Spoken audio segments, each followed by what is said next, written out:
Hello students, कैसे हो बेटा? बेटा लास्ट वीडियो के अंदर हमने क्वांटम नंबर के ऊपर डिस्कस किया था और एक क्वांटम नंबर के ऊपर हमने फुल डिस्कस किया था जिसका नाम था प्रिंसिपल क्वांटम नंबर। एक बार जस्ट उसको रिकैप कर रहा हूं ताकि ये इस वीडियो का लिंक पीछे वाली वीडियो के साथ कनेक्ट हो जाए। बेटा हमने जो टॉपिक स्टार्ट किया हुआ है उसका नाम है क्वांटम नंबर।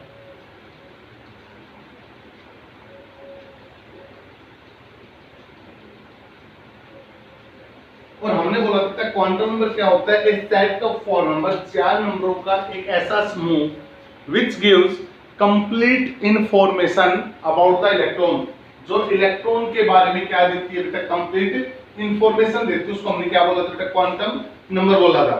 हमने बोला था कितने होते हैं क्वांटम नंबर? चार होते हैं। सेट ऑफ फोर नंबर, चार नंबरों का समूह होता है। क्वांटम नंबर कितने हो गए बेटा? अपने चार हो गए। नाम भी बोला था उनका। पहला था बेटा अपने पास प्रिंसिपल क्वांटम नंबर। सबसे पहला जो क्वांटम नंबर हमारे पास आया था उसका नाम था बेटा प्रिंसिपल क्वांटम नंबर। इसको किसके द्वारा रिप्रेजेंट किया गया था? एन के द्वारा। इसके अंदर हमने बोला कि this quantum number tells us about the energy level of the electron. ये हमें ये बताता है कि आपका जो इलेक्ट्रॉन है वो किस एनर्जी लेवल के अंदर प्रेजेंट है। अब ये एनर्जी लेवल बेटा हमने बार-बार बोला था कि न्यूक्लियस के चारों तरफ क्या बने होते हैं? सर्कुलर पाथ बने होते हैं। जिन सर्कुलर पाथ के अंदर आपका इलेक्ट्रॉन क्या करता रहता है बेटा? रिवॉल्व करता रहता है। उन्हीं सर्कुलर पाथ का नाम हमने क्या दिया था बेटा? एनर्जी सेल या एनर्जी लेवल दिया था। और इन्हीं को हमने क्या बोला था बेटा? ऑर्बिट बोला था। इसके अंदर हमने एक बात और भी बोली थी बेटा कि जो हमारे पास एन है ये हमें ये भी बताता है कि आपका इलेक्ट्रॉन न्यूक्लियस से कितनी दूरी पर स्थित है। भाई आपका इलेक्ट्रॉन न्यूक्लियस से कितनी दूरी पर स्थित है। जितनी ज्यादा दूरी इलेक्ट्रॉन की होगी बेटा उतनी ही ज्यादा एनर्जी लेवल, उतनी ही ज्यादा एनर्जी किसकी होगी बेटा? आपके सेल की होगी, एनर्जी लेवल की, ऑर्बिट की होगी बेटा। आज हम बात करते हैं बेटा अपने सेकंड प्रिंसिपल क्वांटम नंबर को लेकर जिसका नाम है azimuthal quantum number. Azimuthal quantum number.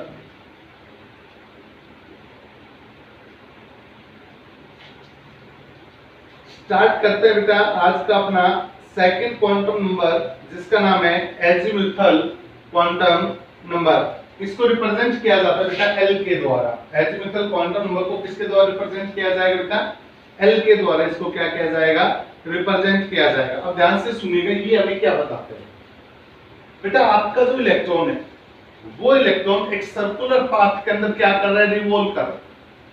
आपने बोर्स का मॉडल भी पढ़ा हुआ था, हमने प्रिंसिपल क्वांटम नंबर भी पढ़ा है। हमने पढ़ा था ये आपकी न्यूक्लियस है, उस न्यूक्लियस के चारों तरफ क्या बने होते हैं? ये सर्कुलर पाथ बने होते हैं।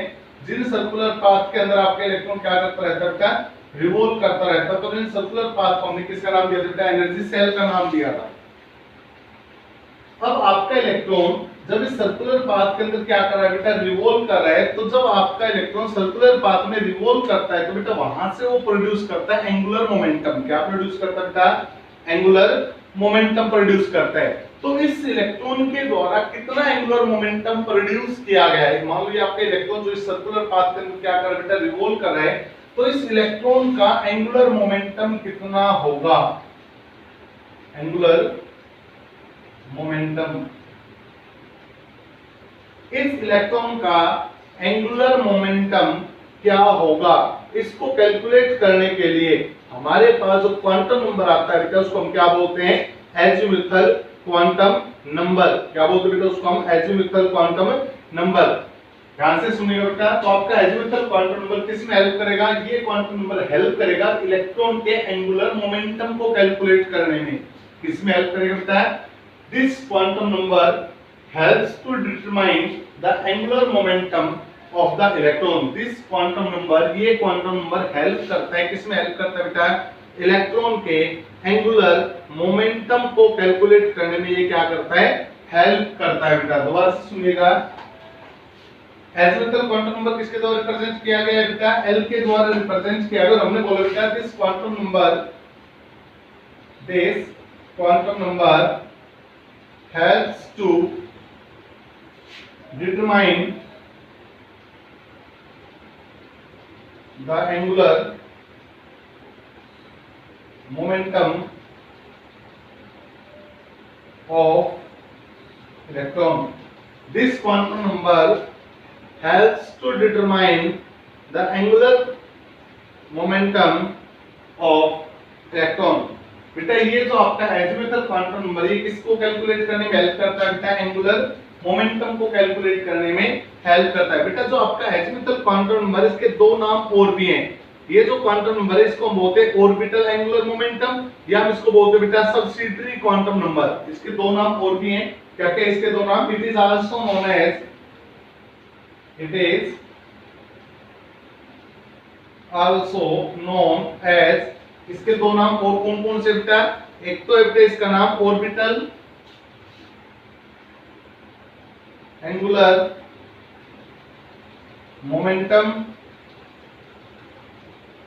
और इसका दूसरा नाम बेटा सब्सिडियरी क्वांटम नंबर।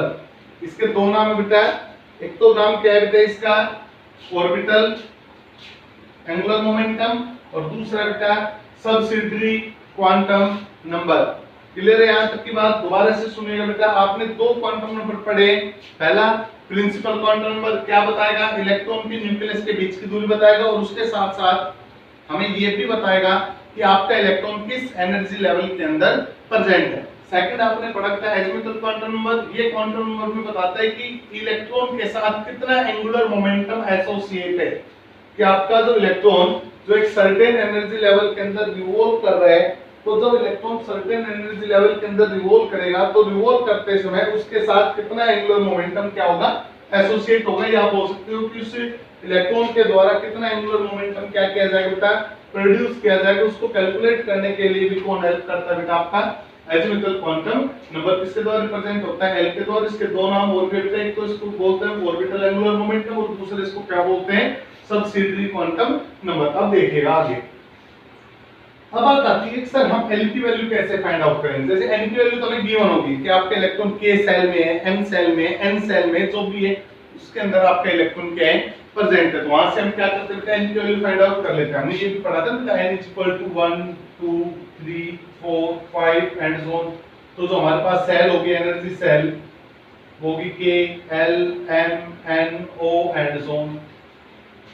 इसी प्रकार से हमने पढ़ा था कि अगर मान लो आपके पास n की वैल्यू 1 है तो आपकी जो सेल होगी उसका नाम क्या होगा? k होगा। अगर आपके पास n की वैल्यू 2 है तो जो आपकी सेल होगी उसका नाम क्या होगा? l होगा। 3 है तो m होगा, 4 है तो n होगा। इस प्रकार से लगाकर आपके सेल बनते हैं बेटा। और सेल हमने इस प्रकार से रिप्रेजेंट किए थे कि ये आपकी न्यूक्लियस, ये पहली सेल, इसका नाम k रखा था, इसका नाम l रखा था, इसका नाम m रखा था। इस प्रकार से आपकी क्या बनाई थी बेटा? हमने सेल बनाई थी। अब ध्यान से सुनिएगा।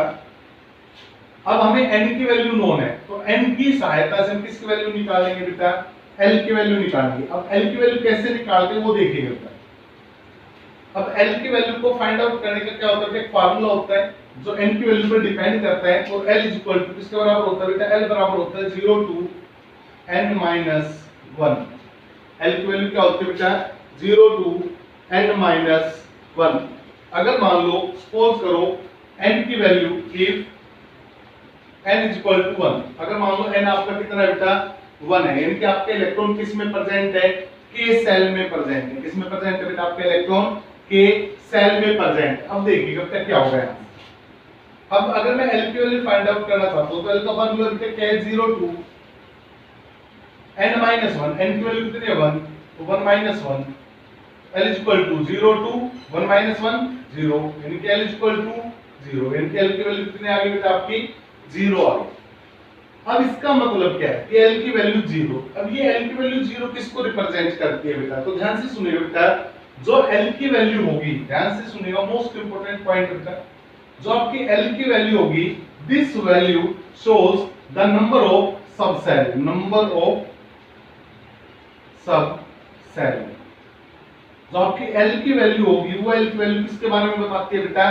नंबर ऑफ सब सेल के बारे में बताती है कि आपकी k सेल की कितनी और सब सेल है। जैसे भी कॉमन से एग्जांपल की बात कर बेटा, क्या आप रेवाड़ी डिस्ट्रिक्ट से बिलोंग करते हो? तो आप रेवाड़ी डिस्ट्रिक्ट से आप बिलोंग करते हो तो आपका रेवाड़ी के अंदर कितने और ब्लॉक बने हुए हैं, फिर ब्लॉक के अंदर कितने गांव बने हुए हैं। तो इसका मतलब क्या है? पूरे डिवीजन को छोटे छोटे यूनिटों में क्या कर दिया गया है? डिवाइड कर दिया गया। वही काम यहाँ पर हो रहा है बेटा। कि यहाँ पर जो आपका के सेल है उस के सेल के कितने और सब सेल बने हुए बेटा। तो यहां से हमें सब सेल को कैलकुलेट करने के लिए किसकी वैल्यू फाइंड आउट करनी पड़ेगी, हमें एल की वैल्यू को क्या करना होगा बेटा, फाइंड आउट करना होगा। एल की जितनी वैल्यू आएगी उतनी ही क्या बन जाएगी, उसकी सब सेल बन जाएगी। अब यहाँ पर एल की कितनी वैल्यू आई है, 1 वैल्यू आई है, 0। कितनी वैल्यू है बेटा, 1 वैल्यू है, और वैल्यू कितनी है बेटा, 0 है। तो एक डिजिट चाहिए बेटा, एक डिजिट चाहिए तो इसके अंदर कितनी सब सेल हो जाएगी, हम बोलते हैं इसके अंदर कितनी सब सेल होगी बेटा, 1 सब सेल होगी, एक ही सब सेल होगी, क्योंकि यहाँ पर एक ही वैल्यू आई है। वैल्यू कितनी बेटा आपकी, 0 है। जितनी वैल्यू आएगी एल की उतनी आपकी क्या बनेगी बेटा, सब सेल बनेगी। जैसे एक और एग्जांपल लेते हैं, जैसे मान लो सपोज करो हमने क्या किया बेटा, n के स्थान पर कितना रख दिया, हमने 2 रख दिया, n = 2। अगर n की वैल्यू 2 है तो यहाँ पर पुट करेंगे तो क्या बन जाएगी बेटा, ये 2 - 1, तो l = 0 2, 2 में से 1 गया तो 1, यानी कि l = 0 से 1, 0 और 1, पूरी वैल्यू लेनी है, फ्रैक्शनल वैल्यू यहाँ पर नहीं चलेंगे बेटा। तो 0 और 1, अब यहाँ पर कितनी वैल्यू आई बेटा आपकी, 2 वैल्यू आई, एक 0 और एक 1। तो इसका मतलब यहाँ पर जो आपकी सब सेल होगी वो कितनी होगी बेटा, सब सेल यहाँ पर सब सेल कितनी होगी बेटा आपकी, 2 सब सेल होगी।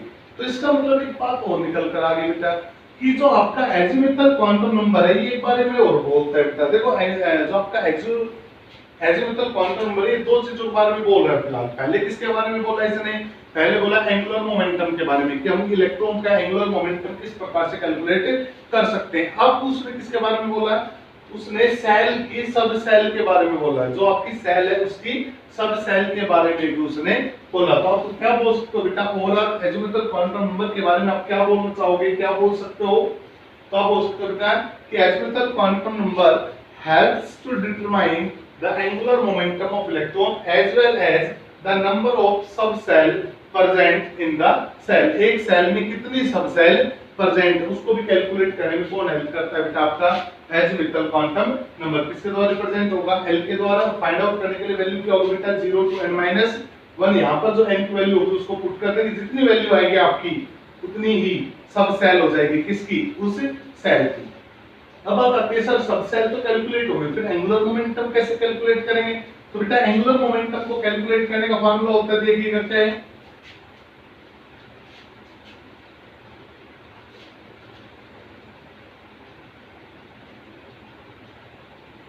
Angular momentum.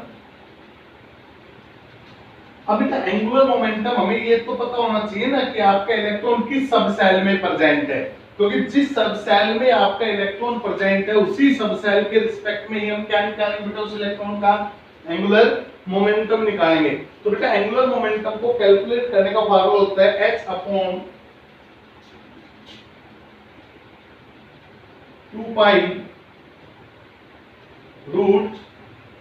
√L × L + 1। ये होता है आपका एंगुलर मोमेंटम को कैलकुलेट करने का फार्मूला। अब देखिएगा कैसे, अगर मान लो बेटा L की वैल्यू आपकी 0 आ गई, सपोज L = 0। अगर आपकी L की वैल्यू 0 आ गई बेटा तो यहां पर पुट कीजिएगा h/2 √0 × 0 + 1 1, 0 × समथिंग 0। और जब ये पूरा ओवरऑल क्या हो जाएगा बेटा आपका 0, तो मैं बोल दूंगा कि इस इलेक्ट्रॉन का जो एंगुलर मोमेंटम है वो कितना है बेटा आपका 0 है। अच्छा एक बात और याद रखना बेटा, जो आपका h/2 है, जो आपका h/2 है, मैं इस h/2 को h बार के द्वारा भी शो कर सकता हूं बेटा। तो h बार की वैल्यू क्या रहेगी बेटा आपकी h/2। तो फार्मूला क्या बन जाएगा बेटा, आपका फार्मूला बन जाएगा यहाँ पे एंगुलर मोमेंटम बराबर h बार √L × L + 1। ये आपका किसका फार्मूला आ गया बेटा, एंगुलर मोमेंटम का फार्मूला आ गया बेटा। किसका फार्मूला बेटा, ये आपके एंगुलर मोमेंटम का फार्मूला है कि जो आपका एंगुलर मोमेंटम वो किसके बराबर होता है बेटा, h/2 √L × L + 1। और h/2 को हमने इसके द्वारा रिप्रेजेंट कर दिया बेटा, h बार के द्वारा हमने इसको क्या कर दिया, रिप्रेजेंट कर दिया। अब देखिएगा, अब यहां से दो बात क्लियर हुई बेटा कि एक तो एजीमुथल क्वांटम नंबर से हम क्या निकाल सकते हैं, एंगुलर मोमेंटम, और दूसरा क्या निकाल सकते हैं हम सब सेल। बेटा एक बात सुनना, जो आपकी प्रिंसिपल सेल है जैसे मान लो आपकी प्रिंसिपल सेल कौन बेटा आपकी एम है, सपोज करो कि आपकी जो प्रिंसिपल सेल है वो कौन है बेटा आपकी एम है। और अब आपसे पूछता है कि ये बताइएगा कि एम सेल के पास कितनी सब सेल प्रेजेंट है। तो आप कैसे कैलकुलेट करोगे देखिएगा बेटा। और हर सेल का क्या निकालोगे बेटा एंगुलर मोमेंटम। तो इस फार्मूले के अंदर क्या करते रहेंगे बेटा हम पुट करते रहेंगे, देखिए कैसे निकालते हैं। तो सबसे पहले आप ये देखो बेटा एम सेल के लिए एन की वैल्यू कितनी है। तो एन की वैल्यू कितनी होगी बेटा आपकी 3 होगी एन की वैल्यू। अब एल की वैल्यू फाइंड आउट करते हैं बेटा। तो एल इज इक्वल टू किसके बराबर होता है बेटा 0 टू n माइनस 1। ये रहा एन निकालने का फार्मूला बेटा। तो 0 टू n, n की वैल्यू कितनी है 3 माइनस 1 कैलकुलेट कीजिएगा तो ये आता है बेटा 0 टू 2। 0 से तो का मतलब 0 1 और 2, यानी कि आपकी सब सेल कितनी होंगी बेटा 3 सब सेल होंगी। कितनी सब सेल होंगी आपकी 3 सब सेल होंगी 0 1 और 2। इनकी वैल्यू ये रहेगी। अब बात आती है सर जिस प्रकार से हमने प्रिंसिपल सेल की नंबरिंग की कि अगर n बराबर 1 होगा तो सेल का नाम क्या हो जाएगा, 2 होगा तो सेल का नाम l हो जाएगा, 3 होगा तो सेल का नाम m हो जाएगा। तो क्या इनकी भी नंबरिंग या नेमिंग नहीं कर सकते? तो बिल्कुल कर सकते हैं बेटा। देखिएगा कैसे। यहाँ पर हम लिखते हैं बेटा l बराबर l की वैल्यू जो आती है वो रखना स्टार्ट करते हैं बेटा। 0 आती है, 1 आती है, 2 आती है, 3 आती है, 4 आती है, सो इस प्रकार से लगातार इनकी वैल्यू आ रही है आपकी l की। यहाँ पे लिखते हैं बेटा सब सेल का नाम क्या होगा, सब सेल। तो आपकी सब सेल क्या होगी, अगर आपकी l की वैल्यू 0 है तो आपकी सब सेल का नाम होगा बेटा s। क्या नाम होगा बेटा आपकी सब सेल का s नाम होगा। l की वैल्यू 1 है तो आपकी सब सेल का नाम क्या हो जाएगा p। ये याद रखने वाली बात है, मोस्ट इंपोर्टेंट पॉइंट है, याद रख लेना ये बात। अगर l की वैल्यू 2 है तो सब सेल का नाम क्या हो जाएगा d। l की वैल्यू 3 है तो सब सेल का नाम क्या हो जाएगा f। l की वैल्यू 4 है तो सब सेल का नाम क्या हो जाएगा g। एंड सो इस प्रकार से लगाकर ये नाम चल रहे हैं बेटा आपके। अब इनका मतलब क्या है, बात आते हैं सर। अब इनका जो मतलब है वो क्या है, s का मतलब क्या है, p का मतलब क्या है, इस प्रकार से इनका मतलब क्या होता है बेटा। तो ढंग से आराम से सुनिएगा बेटा। इसका मतलब क्या है बेटा, s का मतलब होता है सार। s का मतलब क्या होता है आपका सार। p का मतलब होता है बेटा प्रिंसिपल। p का मतलब क्या होता है प्रिंसिपल। d का मतलब होता है डिफ्यूज। f का मतलब होता है बेटा फंडामेंटल। और इसी प्रकार से g वगैरह इस प्रकार से नंबरिंग वगैरह हमने क्या करके बेटा आगे तक अल्फाबेट ऑर्डर के अंदर लगातार हम आगे बढ़े हुए हैं। g h i j k इस प्रकार से लगातार आगे बढ़े हुए हैं। तो उसने बोला अगर आपका l कितना है बेटा 0 है तो आप बोलोगे कि आपका इलेक्ट्रॉन s सब सेल में क्या है बेटा प्रेजेंट है। s सब सेल में क्या है आपका इलेक्ट्रॉन प्रेजेंट है। ध्यान से सुनिएगा बेटा, बिल्कुल आराम से सुनिएगा। अगर मान लो यहां से हम बात करें तो l की वैल्यू कितनी है बेटा 3 वैल्यू आई है, 0 1 और 2 3 वैल्यू आई है बेटा आपकी। तो अगर आप यहां से अगर मैं बोलना चाहूं if l is equal to 0, अगर आपका l कितना है बेटा 0 है, तो अगर आपका l 0 है तो आपकी सब सेल कौन सी होगी, सब सेल। सब सेल देखिएगा 0 के ऊपर कौन सी सब सेल आ रही है आपकी s। तो आप बोलोगे सर हमारी जो सब सेल होगी वो कौन सी हो जाएगी, s हो जाएगी। अब बात करते हैं इस s सब सेल का एंगुलर मोमेंटम क्या होगा। एंगुलर मोमेंटम क्या होगा तो देखिएगा कैसे निकालते हैं। ये एंगुलर मोमेंटम निकालने का फार्मूला क्या है बेटा, h बार root l into l plus 1। ये आपके एंगुलर मोमेंटम निकालने का फार्मूला h बार की वैल्यू कितनी होती है बेटा, h अपॉन 2 पाई। यहाँ पर l की वैल्यू कितनी है बेटा, आपके l की वैल्यू कितनी है, ये 0 वैल्यू पुट कीजिएगा। तो h बार 0 इंटू समथिंग 0 इंटू 0 यानी कि ये वैल्यू कितनी आ जाएगी बेटा आपकी 0। यानी कि मैं बोल दूंगा बेटा कि s सब सेल के अंदर प्रेजेंट इलेक्ट्रॉन का एंगुलर मोमेंटम क्या होगा आपका 0 होगा। s सब सेल में प्रेजेंट इलेक्ट्रॉन का एंगुलर मोमेंटम क्या होगा बेटा 0। ये होगी बेटा l की 0 के बाद। अगर l की वैल्यू कितनी मानते हैं बेटा 1, आगे बढ़ते हैं बेटा। इफ यहां पर आ जाएगा वापस if l is equal to 1, अब के बाद मैंने l कितना मानना है बेटा 1 मानना है। अगर मैंने l को 1 मानना है तो आपकी सेल कौन सी बनेगी बेटा, आपकी p सेल बनेगी। तो सब सेल कौन सी होगी बेटा, आपकी p होगी। अब पी सेल का क्या निकालना है, एंगुलर मोमेंटम की पी सेल में जो इलेक्ट्रॉन प्रेजेंट है उस इलेक्ट्रॉन का एंगुलर मोमेंटम क्या होगा। तो कैसे निकालेंगे बेटा, तो पी के लिए एल की वैल्यू कितनी है बेटा 1 है, तो यहां पर 1 पुट कीजिएगा। तो जब यहां पर आप 1 पुट करोगे तो 1 1 + 1 2, तो ये क्या बन जाएगा बेटा आपका √2 बन जाएगा बेटा। तो ये किसकी वैल्यू आ जाएगी, आपके p ऑर्बिटल में प्रेजेंट इलेक्ट्रॉन के एंगुलर मोमेंटम की वैल्यू आ जाएगी बेटा। इसी प्रकार से मान लो हम बात करते हैं दूसरी वैल्यू की, 0 के लिए कैलकुलेट किया, 1 के लिए कैलकुलेट किया, तो हम कैलकुलेट करते हैं किसके लिए बेटा 2 के लिए। तो अगर मैं यहां पर l की वैल्यू कितनी रखता हूं बेटा 2 रखता हूं, n की वैल्यू कितनी रखी बेटा मैंने यहां पे 2 रखी है, तो आपकी सब सेल कौन सी बनेगी 2 के लिए d सब सेल, तो ये होगी बेटा आपकी d सब सेल। यहां पर 2 रखिएगा, 2 1 3, तो 3 को 2 से मल्टीप्लाई करोगे तो कितना हो जाएगा बेटा ये 6। बात समझ में आ रही है नहीं आ रही बेटा। तो अब के बाद आपका जो एंगुलर मोमेंटम निकल कर आएगा वो कितना हो जाएगा बेटा आपका 6/रूट या 6h बार, h बार की वैल्यू क्या होगी बेटा h/2π। ये आगे बेटा आपके किसकी एंगुलर मोमेंटम की, डी एंगुलर मोमेंटम की वैल्यू और बेटा। तो हम क्या बोल सकते हैं बेटा कि जो आपका एजीमुथल क्वांटम नंबर है हमें दो बारे में बताता है बेटा, एक तो एंगुलर मोमेंटम के बारे में और उसके साथ साथ हमें ये बताता है कि जो आपकी प्रिंसिपल सेल है उसकी कितनी सब सेल प्रेजेंट है। तो ये होता है बेटा आपका एजीमुथल क्वांटम नंबर। बात करते हैं बेटा अगले क्वांटम नंबर की।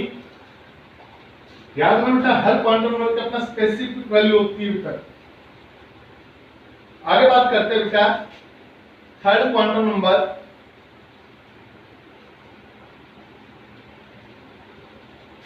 जिसका नाम है मैग्नेटिक क्वांटम नंबर।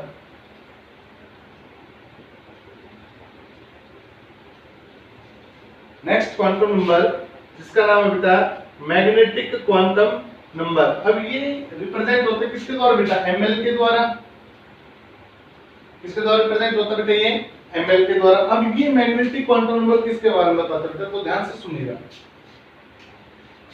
बेटा। आपका इलेक्ट्रॉन ये हो गया, यहाँ पे आपके इलेक्ट्रॉन क्या कर रहे हैं, रिवॉल्व कर रहे हैं बेटा। इलेक्ट्रॉन पर कैसा चार्ज होता है, नेगेटिव। और आपने फिजिक्स में काफी बार पढ़ा होगा बेटा कि जब कोई भी एक चार्ज पार्टिकल मूव करता है तो मूव करते समय वो अपने चारों तरफ एक मैग्नेटिक फील्ड को क्या करता है, जनरेट करता है। ध्यान से सुनिएगा कि जब ये इलेक्ट्रॉन इस सर्कुलर पाथ के अंदर क्या करेगा, रिवॉल्व करेगा, तो रिवॉल्व करते समय अपने चारों तरफ क्या करेगा बेटा, एक मैग्नेटिक फील्ड को जनरेट करेगा। मान लो सपोज करो कि इस इलेक्ट्रॉन के चारों तरफ क्या जनरेट होगा बेटा, एक मैग्नेटिक फील्ड जनरेट होगा। ध्यान से सुनना समझना, मैं अलग तरीके से समझा रहा हूं इसको। अब मैं क्या करता हूं, मैं एक मैग्नेटिक फील्ड बाहर से अप्लाई कर देता हूं बेटा, ये नॉर्थ पोल और ये हो गया बेटा कौन सा पोल, साउथ पोल। मैंने क्या किया बेटा, इस इलेक्ट्रॉन के मैग्नेटिक फील्ड के ऊपर एक बाहर से मैग्नेटिक फील्ड को क्या कर दिया, अप्लाई कर दिया।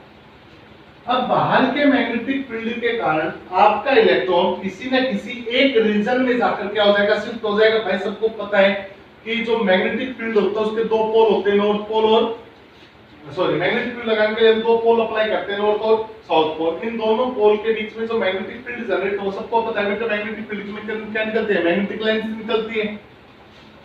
अब क्या होगा बेटा कि यहाँ पर जो आपके इलेक्ट्रॉन प्रेजेंट है उसका मैग्नेटिक फील्ड बाहर से लगाई गई मैग्नेटिक फील्ड से क्या होगा, रिपेल होगा।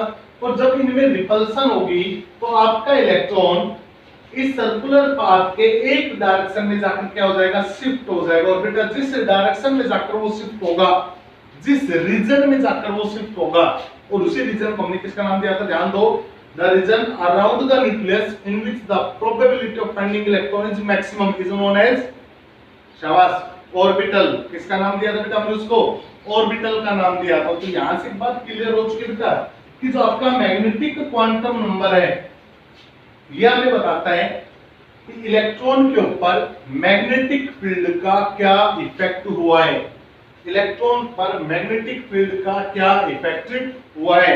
और उस मैग्नेटिक फील्ड के कारण आपका इलेक्ट्रॉन सर्कुलर पाथ में एक साइड में जाकर क्या हो गया बेटा, इकट्ठा हो चुका है, कंसंट्रेट हो चुका है, आप बोल सकते हो एक साइड में फ्लाई अप कर गया बेटा, जिसको हमने किसका नाम दिया बेटा, ऑर्बिटल का नाम दिया था। तो हम मैग्नेटिक क्वांटम नंबर इसके बारे में बता रहे थे, ध्यान से सुनिएगा। क्या हो सकता है मैग्नेटिक क्वांटम नंबर, तो आप हो सकते बेटा This quantum number, this quantum number tells us about the effect of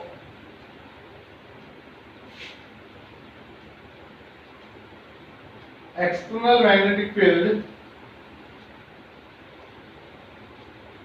on electron.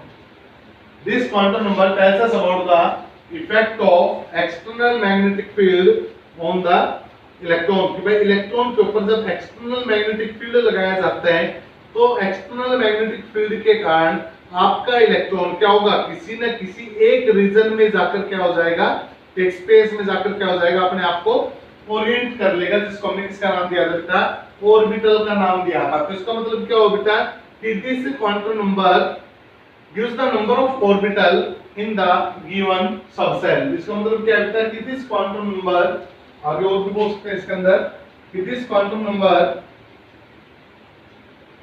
gives the number of orbital of a given subshell. देखिए बेटा ध्यान से सुनिएगा, बात यहीं पर आ रही है कि आपके पास एक डिस्ट्रिक्ट है, डिस्ट्रिक्ट किसमें टूट गया, ब्लॉक में, और फिर ब्लॉक किसमें टूट गए, गांव के अंदर टूट गया। बेटा वही बात यहां पर आ रही है, क्या हो रहा है कि आपका ये क्वांटम नंबर हमें बताता है कि इलेक्ट्रॉन के ऊपर आपकी ये न्यूक्लियस, यहां पर आपके इलेक्ट्रॉन प्रेजेंट है, इस इलेक्ट्रॉन के ऊपर एक्सटर्नल मैग्नेटिक फील्ड का क्या असर होगा।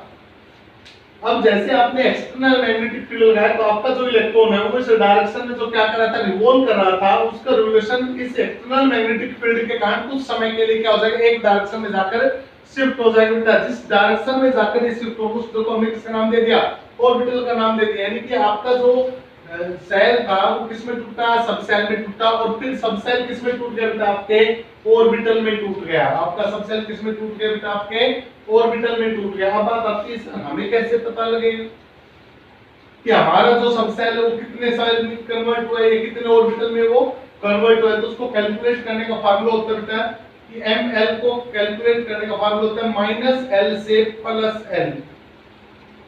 कैलकुलेट करने का फार्मूला होता है बेटा -l से लेकर +l। ये किसकी वैल्यू होती है बेटा, ये होती है बेटा आपके नंबर ऑफ ऑर्बिटल की वैल्यू। यानी कि ml की जितनी वैल्यू होगी उतने आपके क्या बनेंगे, यहाँ पर ऑर्बिटल बनेंगे। चलो चेक करते हैं, ये स्टेटमेंट आपकी कंप्लीट होती है बेटा कि मैग्नेटिक क्वांटम नंबर किसमें हेल्प करता है, ये हेल्प करता है नंबर ऑफ ऑर्बिटल को कैलकुलेट करने में। बस दिमाग में ये डाल लो कि magnetic quantum number helps to calculate the number of orbital of a subshell. किसी सबसेल के कितने ऑर्बिटल बनेंगे, किसी भी सबसेल के कितने ऑर्बिटल बनेंगे, उन ऑर्बिटल को कैलकुलेट करने में कौन हेल्प करता है बेटा, आपका मैग्नेटिक क्वांटम नंबर। कैलकुलेट करने का फार्मूला -l से +l। चलो चेक करते हैं कैसे।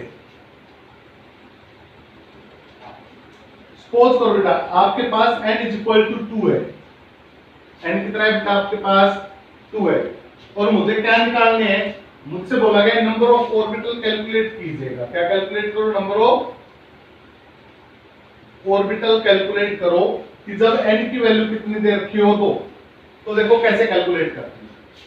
n = 2, तो n अगर हमें गिवन है तो हम किसकी वैल्यू निकालेंगे, सबसे पहले l की वैल्यू निकालेंगे। तो 4l l के लिए l = कहां से कहां बेटा, 0 to n - 1। वैल्यू पुट कीजिएगा l = 0 to n की वैल्यू कितनी दे रखी, 2 - 1। यहां से कैलकुलेट करो 0 to 1, यानी कि l = 0 और 1।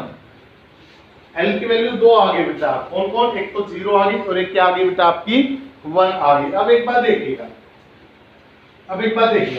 4 l = 0। अब यहां से 1 by 1 कैलकुलेट करेंगे बेटा। अगर मान लो मैंने l को क्या मान लिया, 0 मान लिया, एक बार 0 वैल्यू लेंगे, एक बार 1 वैल्यू लेंगे l की। 4l = 0। तो अगर आपका l 0 है तो मुझे सबसे पहले ये बताइएगा कि आपकी सबसेल कौन सी बनेगी, आपकी सबसेल कौन सी बनेगी बेटा, s। अब s सेल में कितने ऑर्बिटल होंगे ये हमें कैलकुलेट करना है। s सेल में कितने ऑर्बिटल होंगे ये हमें क्या करना है, कैलकुलेट। और नंबर ऑफ ऑर्बिटल को हमें कौन बताएगा बेटा, नंबर ऑफ ऑर्बिटल को हमें ml बताएगा। तो ml को कैलकुलेट करने के लिए हम क्या करते हैं बेटा, ml को कैलकुलेट करने का फार्मूला अप्लाई करते हैं माइनस एल से प्लस एल। तो माइनस एल कितना है बेटा आपका 0, और प्लस एल भी कितना है बेटा आपका 0। इनके एल की वैल्यू देखने में एल की वैल्यू कितनी है 0, तो उसका माइनस एल की वैल्यू 0 है, एल की वैल्यू पुट कर दो, प्लस माइनस से कोई मतलब नहीं है। 0 से 0 ml इक्वल टू 0, कितनी वैल्यू आई बेटा 1 वैल्यू आई है ना, और a की वैल्यू आई 0। तो यहाँ पर एक वैल्यू है, तो ऑर्बिटल कितने होंगे 1, तो मैं बोलूंगा for S subshell there is 1 orbital, there is 1 orbital. वहां पर कितना ऑर्बिटल होगा बेटा आपका, एक ऑर्बिटल होगा। तो यहां से दिमाग में डालिएगा बेटा s के अंदर कितने ऑर्बिटल बनते हैं आपके, एक ऑर्बिटल बनता है बेटा। s के लिए नंबर ऑफ ऑर्बिटल कितने होते हैं बेटा 1 होते हैं बेटा। ये बात दिमाग में डालने स्टार्ट कर दो, आगे चलकर इन्हीं पर ही काम होगा पूरी केमिस्ट्री के अंदर। आपकी पूरी केमिस्ट्री अब इन्हीं के पीछे घूमेगी बेटा। तो s के लिए कितने ऑर्बिटल होंगे बेटा आपके 1 ऑर्बिटल होंगे। आगे बढ़ते हैं बेटा, और l इक्वल टू, l की वैल्यू हम चेक करते हैं बेटा, 0 के लिए हम चेक कर चुके हैं, 1 के लिए चेक करते हैं। l इक्वल टू 1, तो सबसेल कौन सी होगी बेटा, सबसेल हो जाएगी आपकी p।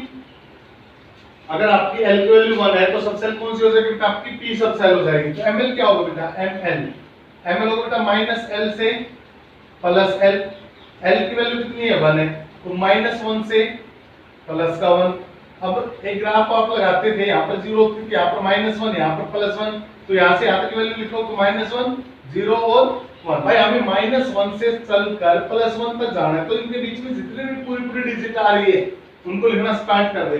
कितनी वैल्यू आ गई बेटा 1 2 3, तो हम बोल देंगे बेटा for p orbital, for p subshell, for p subshell there is 3 orbital. वहां पर कितने ऑर्बिटल होते हैं बेटा आपके 3 ऑर्बिटल होते हैं। तो s के लिए कितना है बेटा, s के लिए एक ऑर्बिटल आया, p के लिए कितना आ गया बेटा 3 आ गया। अब d के लिए आप खुद कैलकुलेट करोगे कि d सबसेल में कितने ऑर्बिटल होंगे। अब बात समझ में सर d का, तो d के लिए वैल्यू क्या होगी, तो हमने अभी थोड़ी देर पहले टेबल बनवाई थी बेटा कि s p d f, s के लिए 0, यहां पर l की वैल्यू कितना है, s के लिए 0 1 2 3 एंड सो इस प्रकार से चलती है। तो डी के लिए हमने बोला है, तो डी के लिए l की वैल्यू कितनी हो जाएगी बेटा आपकी 2 हो जाएगी बेटा। डी के लिए l की वैल्यू कितनी हो जाएगी 2। f के लिए कैलकुलेट कराएंगे तो f के लिए l की वैल्यू कितनी हो जाएगी 3।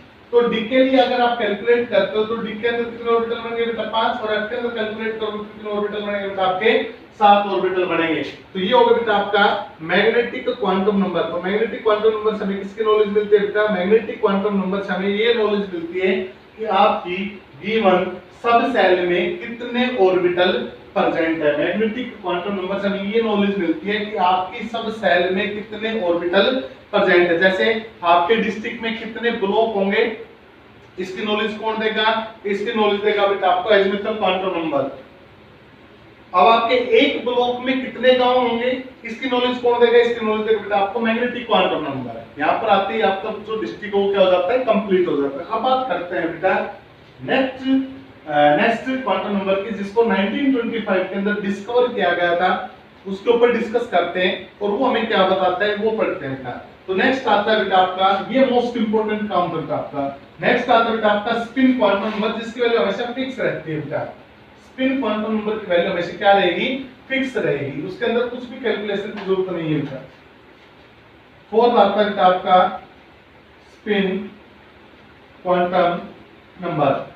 बेटा this quantum number tells us about the spin off electron, spin off electron, या बोल सकते हो इसके ओरिएंटेशन के बारे में बताता है बेटा। अब देखिएगा कैसे बेटा, आपका जो इलेक्ट्रॉन है वो न्यूक्लियस के चारों तरफ क्या करता है, रिवॉल्व करता है। जब आपका इलेक्ट्रॉन न्यूक्लियस के चारों तरफ रिवॉल्व करता है तो इलेक्ट्रॉन अपनी एक्सिस पर भी क्या करता रहता है बेटा, स्पिन करता रहता है। देखिएगा मान लो ये आपकी कोई भी ऑर्बिटल सॉरी ये आपका ऑर्बिट है और इस ऑर्बिट के अंदर इलेक्ट्रॉन क्या कर रहा है, रिवॉल्व कर रहा है। इस प्रकार से इलेक्ट्रॉन क्या कर रहा है बेटा, रिवॉल्व कर रहा है। सर्कुलर मान लो सपोज करो, इस प्रकार से इलेक्ट्रॉन क्या कर रहा है, रिवॉल्व कर रहा है। तो इलेक्ट्रॉन जब इस प्रकार से रिवॉल्व करता है तो इलेक्ट्रॉन की तो कोई ना कोई एक्सिस होगी ना, तो उस एक्सिस के ऊपर भी इलेक्ट्रॉन अपने आप को क्या करता रहता है, रिवॉल्व करता रहता है। जैसे प्लेनेट सन के चारों तरफ हर प्लेनेट क्या करते हैं बेटा, रिवॉल्व करते हैं। ध्यान से सुनिएगा, सन के चारों तरफ आपके प्लेनेट क्या करते हैं बेटा, रिवॉल्व करते हैं। उसके साथ साथ वो प्लेनेट अपनी एक्सिस पर भी क्या करते रहते हैं, रिवॉल्व करते हैं। बस अपनी एक्सिस पर किसी भी चीज का क्या करना, रिवॉल्व करना, क्या कहलाता है, उसका स्पिन कहलाता है। अपनी एक्सिस पर किसी भी चीज का क्या करना, रिवॉल्व करना, क्या कहलाता है, स्पिन। अब रिवोल्यूशन दो ही प्रकार से होगी, या तो वो क्लॉकवाइज चलेगी या फिर वो एंटी क्लॉकवाइज चलेगी। अगर आपका इलेक्ट्रॉन क्लॉकवाइज मूव कर रहा है बेटा, क्लॉकवाइज, तो स्पिन की वैल्यू हो जाएगी +1/2। तो स्पिन की वैल्यू कितनी हो जाएगी, +1/2। और अगर आपका इलेक्ट्रॉन एंटी क्लॉकवाइज चल रहा है, एंटी क्लॉकवाइज, तो वैल्यू हो जाएगी बेटा आपकी -1/2। बस इतनी ही बात याद रखने की है बेटा इसके अंदर कि अगर आपका इलेक्ट्रॉन स्पिन वाइज घूम रहा है, यानी कि क्लॉकवाइज घूम रहा है, तो वैल्यू कितनी मानेंगे इलेक्ट्रॉन की, 1/2। और एंटी क्लॉकवाइज चल रहा है तो कितनी मानेंगे बेटा, -1/2। और स्पिन एंगुलर मोमेंटम अगर हमें कैलकुलेट करना है, स्पिन एंगुलर मोमेंटम अगर हमें कैलकुलेट करना है, तो उसकी वैल्यू होती है बेटा h/2π √s × s+1। ये वही फार्मूला आ गया l × l+1 वाला, s × s+1 h/2π। यहां से इसकी वैल्यू 1/2 रख दो, -1/2 है तो -1/2 रख दो, क्या आ जाएगा बेटा आपकी स्पिन एंगुलर मोमेंटम। तो ये थे बेटा आपके क्वांटम नंबर। कल कोशिश करेंगे क्वांटम नंबर से रिलेटेड कुछ न्यूमेरिकल्स की वीडियो डालें बेटा। ये टॉपिक मोस्ट इंपोर्टेंट है, यहीं से आपके आगे की जो केमिस्ट्री वो जनरेट होगी। ऑर्बिटल कितने हैं, एस में कितने ऑर्बिटल बनेंगे, पी में कितने ऑर्बिटल बनेंगे, डी में कितने ऑर्बिटल बनेंगे, फिर उन ऑर्बिटल के अंदर हम क्या करेंगे, इलेक्ट्रॉन को फिलअप करना स्टार्ट करेंगे। और जैसे हमने इलेक्ट्रॉन को फिलअप करना स्टार्ट किया तो वहां से इलेक्ट्रॉन का इलेक्ट्रॉनिक कॉन्फ़िगरेशन बनना स्टार्ट होगा, जो आपकी केमिस्ट्री का बहुत बहुत बहुत इंपॉर्टेंट यानी मोस्ट इंपॉर्टेंट पार्ट रहेगा। उसके बिना आपकी केमिस्ट्री कभी भी आगे नहीं बढ़ पाएगी बेटा। तो इस पार्ट को यानी कि क्वांटम नंबर को कंप्लीटली समझना आपके लिए नेसेसरी बन चुका है बेटा कि आपको अच्छे से क्वांटम नंबर आने चाहिए। हर इलेक्ट्रॉन का क्वांटम नंबर हमें कैलकुलेट करना होना है बेटा। तो हर इलेक्ट्रॉन की कंप्लीट इंफॉर्मेशन हमें कौन ला कर देगा बेटा, आपका क्वांटम नंबर ला कर देगा। क्वांटम नंबर का जो टॉपिक है वो अपना कंप्लीट होता है। उम्मीद करता हूं बेटा ये टॉपिक आपको समझ में आया होगा। थोड़ी सी इसके ऊपर और प्रैक्टिस कीजिएगा। कल नेक्स्ट वीडियो के अंदर मिलते हैं इसके न्यूमेरिकल के साथ। Thank you.